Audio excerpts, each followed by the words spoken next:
नमस्कार, आप देख रहे हैं 4 PM और मैं हूं आपके साथ Nidhi Tiwari. Social media influencer Sharmishtha Panoli की जमानत अर्जी पर कोलकाता हाईकोर्ट में आज सुनवाई हुई। शर्मिष्ठा को 30 मई को कोलकाता पुलिस ने गुरुग्राम से गिरफ्तार किया था। उन पर आरोप है कि उन्होंने 14 मई को इंस्टाग्राम पर एक वीडियो पोस्ट किया जिसमें ऑपरेशन सिंदूर और पहलगाम आतंकी हमले को लेकर बॉलीवुड हस्तियों की चुप्पी पर आलोचना करते हुए उन्होंने इस्लाम और पैगंबर मोहम्मद के खिलाफ भी अपमानजनक टिप्पणी की। इस वीडियो के वायरल होने के बाद से ही व्यापक विरोध हुआ और फिर ये मामला पहुंच गया पुलिस में।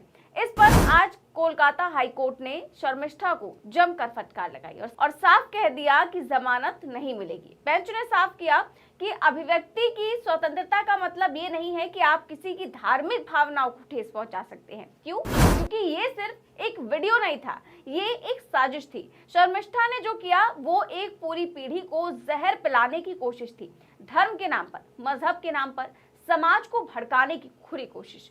अब ना कोई बहाना चलेगा, ना कोई नकली उदारवाद। कानून ने सख्त रुख अपनाया है। देर से ही सही, लेकिन बिल्कुल सही। उस वीडियो में सिर्फ कुछ शब्द नहीं थे, वो मौलिक अधिकार नहीं था, वो मौलिक अविवेक था। शर्मिष्ठा ने अपने वीडियो में एक विशेष धर्म के खिलाफ जिस तरह की भाषा इस्तेमाल की, वो केवल असंवेदनशील नहीं थी, बल्कि वो पूरी तरह से जानबूझकर भड़काऊ थी। उन्होंने न सिर्फ मजहबी प्रतीकों का अपमान किया, बल्कि एक पूरी कौम को अपराधी ठहराने की कोशिश की। ये उस आग को हवा दे रहा था जिसमें पहले ही हमारा देश कई बार झुलस चुका है।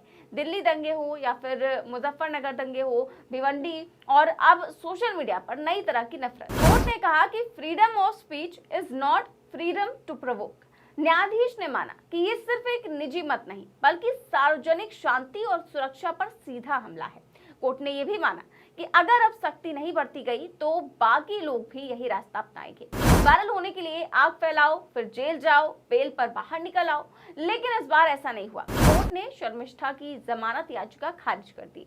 ये अब मिसाल बनेगा, क्योंकि मामले की सुनवाई कर रहे न्यायमूर्ति पार्थ सारथी चटर्जी ने अंतरिम जमानत देने से इनकार करते हुए कहा कि देखिए, हमारे पास बोलने की स्वतंत्रता है, लेकिन इसका मतलब ये नहीं है कि आप दूसरों को चोट पहुंचाते रहेंगे। हमारा देश विविधतापूर्ण है, यहाँ विभिन्न जाति, पंथ और धर्म के लोग रहते हैं। हमें ये कहते समय सावधान रहना चाहिए। हालांकि ये पहला मौका नहीं है जब शर्मिष्ठा जैसे कंटेंट बनाने वाले लोगों ने समाज को उकसाने की कोशिश की है।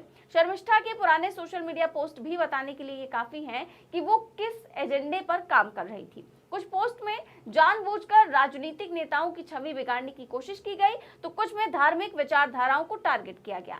कई बार उनके वीडियोस में अगर आपको बुरा लगे तो मत देखिए जैसी पंक्तियां थी, जो सीधा सीधा उकसावे का प्रतीक बन चुका है। भारत में नफरत फैलाने वाले अन्य केसों की तुलना करें तो हमने पहले भी ऐसे केस देखे हैं। मुनव्वर फारूकी को एक पुराने चुटकुले के लिए जेल में डाल दिया गया, फिर अदालत ने माना कि उसने वो मजाक किया ही नहीं था। वहीं तनिष्क का विज्ञापन, जिसमें एक हिंदू बहू को मुस्लिम घर में दिखाया गया था, उस पर भी हमला हुआ। यति नरसिम्हानंद जैसे लोग खुलेआम नरसंहार की बात करते हैं और महीनों बाद गिरफ्तारी होती है। लेकिन शर्मिष्ठा का मामला इन सबसे अलग इसलिए है क्योंकि वीडियो प्लान किया गया था, स्क्रिप्टेड था और इसका उद्देश्य केवल और केवल भड़काना था। शर्मिष्ठा पर जो धाराएं लगाई गई वो भी बेहद गंभीर है। आईपीसी की धारा 153A यानी धर्म के आधार पर नफरत फैलाना, 295A धार्मिक भावनाओं का अपमान, 504 और 505 समाज में शांति भंग करने की कोशिश। इन धाराओं के तहत आरोप साबित होने पर 3 से 5 साल तक की जेल और जुर्माना दोनों हो सकते हैं। अब एक ट्वीट जो वायरल हो रहा है जिसमें कहा गया कि ये सिर्फ सामाजिक शुचिता का मामला है, इतनी बड़ी कानूनी कार्रवाई की जरूरत नहीं थी।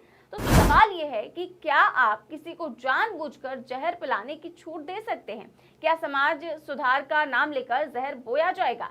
सामाजिक शुचिता तब होती है जब गलती मासूम हो और अनजाने में हो। यहाँ गलती नहीं बल्कि साजिश है, और जो लोग शर्मिष्ठा को बचा रहे हैं वो दरअसल आने वाली पीढ़ी को और ज्यादा जहरीले रास्तों पर भेज रहे हैं। एक तरफ वो जो कह रहे हैं कि बहुत अच्छा हुआ कानून ने सख्ती दिखाई, तो दूसरी तरफ वो जो फ्री स्पीच के नाम पर हर जहर को जायज ठहराते हैं। मगर सवाल वही है कि क्या आप आजादी के नाम पर नफरत परोस सकते हैं? आज सोशल मीडिया इन्फ्लुएंसर्स का कल्चर कहता है कि जो बोलेंगे वही बिकेगा, और शर्मिष्ठा ने वही किया।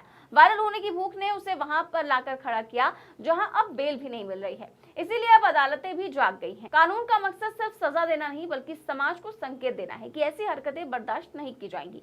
फ्री स्पीच का मतलब ये नहीं कि आप किसी भी धार्मिक पहचान पर हमला करें। ये मत कहिए कि मैं कुछ भी कह सकता हूँ, बल्कि सोचिए कि क्या जो मैं कह रहा हूँ वो समाज को जोड़ता है या फिर तोड़ता है। एक लड़की जो वायरल होने के लिए वीडियो बनाती है, एक दिन उसने भी समुदाय पर टिप्पणी की, वीडियो वायरल हुआ, लाइक्स मिले और फिर पुलिस का दरवाजा खटखटाया गया।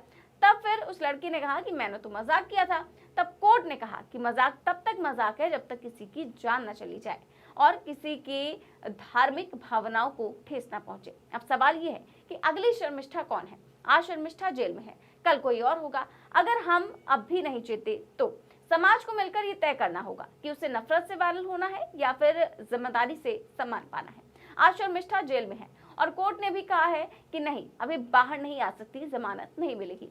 ये संदेश है उन सब के लिए जो सोचते हैं कि वीडियो बना लेना ही सब कुछ है। तो वीडियो बनाओ, लेकिन नफरत मत फैलाओ, वरना अगली शर्मिष्ठा आप भी हो सकते हैं। फिलहाल शर्मिष्ठा के बयान पर, उनके वीडियो पर और जो कुछ भी चल रहा है, हाईकोर्ट ने जो टिप्पणी की है और जमानत नहीं दी है, इस फैसले पर आपका क्या कहना है? हमें कमेंट बॉक्स में जरूर बताएं। चैनल को सब्सक्राइब भी करें और ज्वाइन भी करें।